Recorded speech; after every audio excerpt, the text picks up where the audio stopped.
December is here and it's Slaymas time, y'all. Let's get into these knotless braids.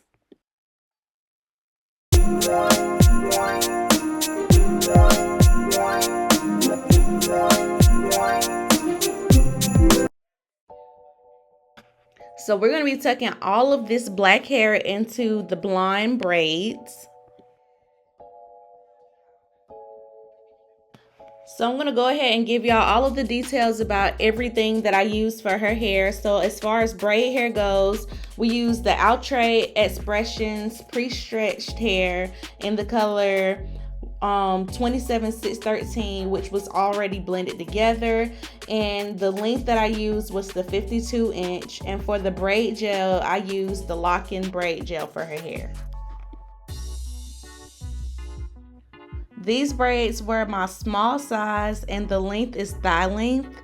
Now, I don't remember how long these took. I want to say they took between 8 and 9 hours, maybe 10 at the most, but I don't think we spent 10 hours on her hair. I want to say like 9 at the most because of the length and the fact that they were really small braids.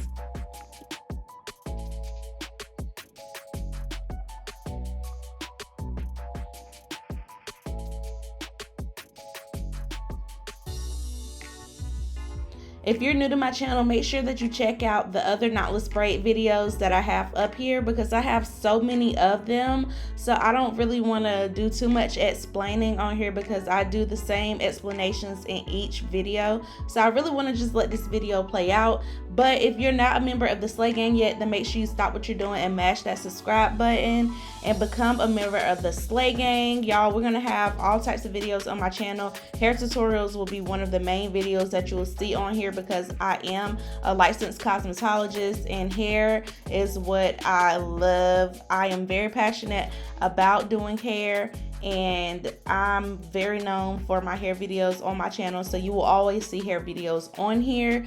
But yeah, just become a member of the Slay Gang and we're gonna have so many more videos coming to you for the rest of this year and 2024.